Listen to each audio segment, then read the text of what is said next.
What's up? Hope you guys are having an awesome day. I am not. Just gonna be blunt with you guys. Every bone in my body did not want to sit down and make a video. I just want to go lay in my bed and not deal with the world today. But if I do that one day, I'm gonna do that 2 days, and then I'm gonna miss 3 days, and then I'm just gonna screw up everything that I've worked so hard to build back up. And so this is me telling you, when life kicks you in the teeth, get up and kick life in the balls! Anyway, today we're gonna do something that further pisses me off even more. We're gonna check to see how critics ranked Eminem's albums. So the two main sources that I'm going to be using for this is Rolling Stone magazine and Pitchfork. They are two notorious press releases that review a lot of albums. A lot of people go to those magazines for their opinions before actually listening to projects. I think it is literally some of the worst journalism and press out there ever. And this is me telling you, do not read articles or read reviews or anything before you listen to an album to form your own opinion. Because your opinions will be swayed if you see what other people think. That's just my opinion. Not just with Eminem. I'm talking about literally every artist ever. So with that being said, here's how the rankings go. Pitchfork works on a 1 through 10 scale basis. 1 being the worst you can get, 10 being the best.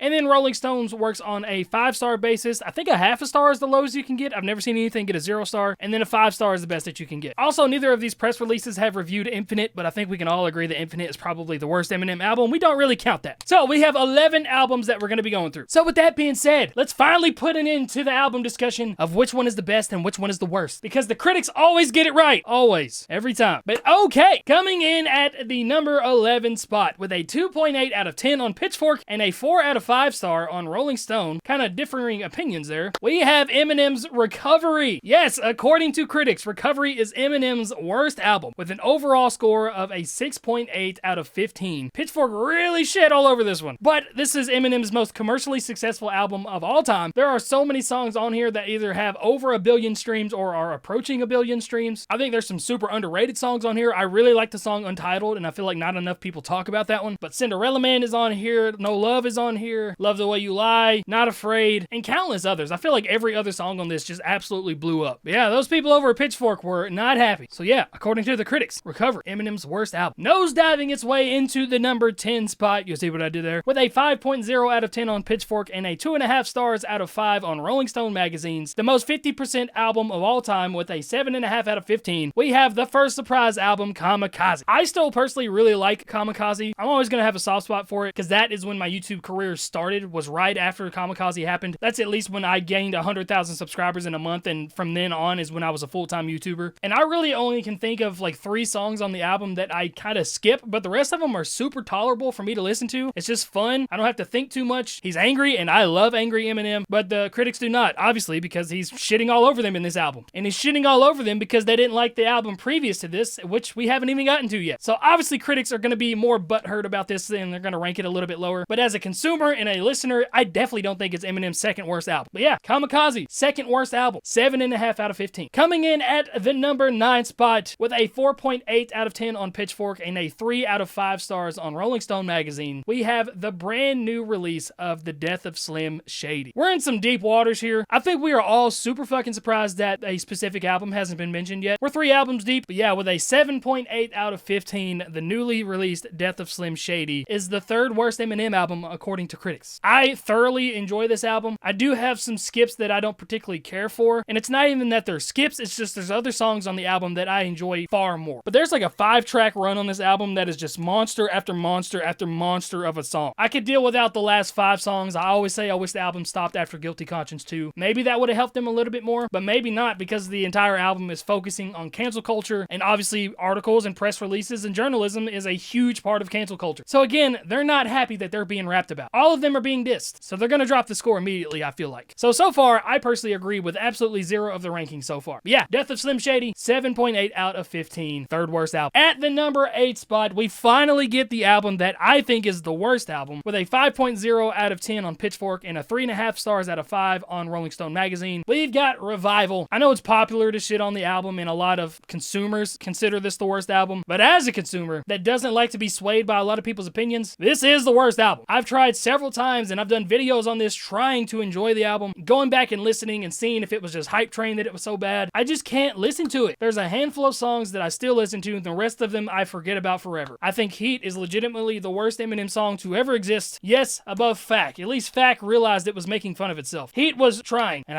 I don't like it. I never will. And like I said earlier, Kamikaze was the response to the poor reception that this got, and a lot of people say that this has just spiraled the poor reception that each album gets now, because the media is constantly constantly looking for them to be dissed in these Eminem projects. And it's also kind of like a never-ending supply of content. It's an easy hole to get trapped into as an artist, and it's also fun to just shit all over people. So I understand. It also hurts your pride, hurts your ego when people don't like your stuff and you don't really know why. So I get it. But Revival's the worst album in my heart, but according to critics, it's on the lower tier of his albums, but 4 away from being the worst. Coming in at the number 7 spot with a 5.5 out of 10 on Pitchfork and a 3 out of 5 stars on Rolling Stone magazine. It's actually tied with Revival, now that I'm doing the math, with an 8.5 out of 15. Once again, we have 2020's Music to Be Murdered By. I feel like this album has a pretty hard cult following. I'm not the biggest fan of it. There's several songs that I really enjoy, but there's also a good amount of songs that I could skip past. That's just not really a fun listen for me. And this might be the first take that I kind of halfway agree with. I'd have to rank them on my own to see where it would fall for me, but it's definitely a middle of the road album for me. I personally like Recovery better, I like Kamikaze better, and I also like The Death of Slim Shady better than Music to Be Murdered By. And it's not by like a wide margin or anything like that. And this was a double album. It was a side A and a side B with like 36 tracks or something like that. And I think the highs on this are super, super high with songs like Godzilla and Higher, pun intended. But it's just got a whole lot of middle of the road songs for me. It's hard to describe. I just don't relate to it as much as I have with all the other ones. But yeah, Music to Be Murdered By. Both sides combined to one album is an 8.5 out of 15. And the 5th worst Eminem album. Or the 7th best if you're an optimist. But we're pessimists over here. Coming in at the number 6 spot with a 4.7 out of 10 on Pitchfork and a 4 out of 5 stars on Rolling Stones. Very differing opinions there. Looking at the list, this is actually one of the lowest scores that Pitchfork has given an album. But with an 8.7 out of 15 overall rating, we have the Marshall Mathers LP 2. That Pitchfork rating is definitely super low. I really enjoy Marshall Mathers LP 2. It's probably my 4th favorite album, or 5th. It's right up there in the top. So they're a little further away from where I think it should be. Pitchfork notoriously just doesn't like Eminem anyway. And there are some head scratchers on this. I was never the biggest fan of the lead single Berserk from this album, but this was marketed as the return of Slim Shady. But we have the Stand sequel with Bad Guy. Headlights is a great song. We got Monster on there, which again is one of his commercially biggest songs ever. Brainless is an awesome song. Groundhog Day. Just a lot of really solid songs on this album. But yeah, according to critics, it is the 6th worst album, or the 6th best, with an 8.7 out of 15. I don't think any of these are considered a passing grade in the standard examination scores. Coming in at the number 5 spot with a 4.8 out of 10 on Pitchfork and a 4 out of 5 stars on Rolling Stone magazine, just 1 point higher, 1 decibel point rather, with an 8.8 out of 15, we have Relapse. I feel like this is the most divided Eminem album out there with the whole accents and everything. He even referenced this in the Face Off interview that he just did. I'm still conflicted on the album, but it has Beautiful, which is the best Eminem song ever. I feel like it's in a good spot on this list, but I definitely think the rating is low. I mean, Pitchfork gave this a lower rating than Music to Be Murdered By, Revival, Kamikaze, and I just don't feel like it is worse than those albums. I don't know. It does have a lot of weird songs that I'm not a huge fan of. I've never liked 3 a.m. It's 3 a.m. in the morning. I don't know. It's right there in the middle of the road for me. I think it should be a 5, 6, or 7 spot, so the ranking that they have is fine. I just feel like the overall score is a tad low. Coming in at the number 4 spot with a 6.5 out of 10 on Pitchfork and a 4 out of 5 stars on Rolling Stone magazine, with an overall score of a 10.5 out of 15, finally a decent grade, we have Eminem's Encore. Again, 6.5 I feel like is a touch low for this album. It does have some weird songs on it, but it's got songs like Mockingbird and like Toy Soldiers, Yellow Brick Road. I'm kind of blanking on some other songs right now, but it also does have Just Lose It, which I've never liked that song either. So again, we got some ups, we got some downs. So far, this is probably the most accurate rating I've seen. But yeah, Encore. Coming in at the number 3 spot, we actually do not have a rating from Pitchfork on this because it's so old. I think it came out maybe before Pitchfork was on the internet, but Rolling Stone gives this a 3.5 stars out of 5, but it also has it listed as the 85th best album of all time. Even though there's 4 other albums that we've already talked about on the list that they've given higher stars to, they put this above them in the best albums of all time at a 3.5 stars. So strictly for the fact that they have it 85th of all time, that's kind of why I have it right here at number 3, even though we don't have a Pitchfork score. It is the Slim Shady LP. Not really a whole lot for me to say that I haven't already said. I think it's kind of crazy that it only has 3.5 out of 5 stars, but it is the 85th best album of all time. It's definitely a classic. I would agree that it is the 3rd best album, and that's pretty much it. Move on from there. Coming in at the number 2 spot with a 9.1 out of 10 on Pitchfork and a 4 out of 5 stars on Rolling Stone, we have The Eminem Show. I really love The Eminem Show. Sometimes I go back and forth saying that it's the best album, but a lot of the times I don't. The best album has always been really clear for me, but The Eminem Show has some absolute bangers. For the most part, I always have it at number 2 on my list as well, which means the number 1 best album, or the least worst album if you want to look at it that way, with a 9.4 out of 10 on Pitchfork and a 5-star review on Rolling Stone magazine, and the 25th best rap album of all time. Criminal that it's that high, by the way. Sunday. This should absolutely be in the top 10. I think top 5. We have Eminem's Marshall Mathers LP. Top to bottom, I consider a damn near perfect album. And again, all this kind of happened before Pitchfork really decided to sink their teeth into Eminem and his antics. Also, I just want to point out, if you're questioning the legitimacy and the opinions of some of these magazines, Rolling Stone gave Cardi B's Invasion of Privacy the 16th best rap album of all time, 9 spots ahead of the Marshall Mathers LP, 8 spots ahead of Nas's Illmatic, put it above Dr. Dre's The Chronic, put it over Reasonable Doubt. They put it over a lot of really great fucking albums. So you are right to question the legitimacy. But there you have it, Eminem's albums ranked by the critics. I should have them all typed up on the screen right here. Let me know if you agree with the critics or where you would change these. And I might be doing a video ranking them myself. Maybe not. I don't know. I have to go deal with some real life shit today. Not looking forward to it. But that is it for this video. I love you guys. Seriously, thank you so much to everybody that supports me. Really thank you if you show up to my live streams on Sunday and hang out with me and listen to some dope music together. I do that every Sunday at 11 a.m. Central Standard Time, and it's a really fun, relaxing time for me. And I look forward to this Sunday already. So that's it. I love you guys. Thank you for watching the video. Please like the video, share it around if you want to. Peace out.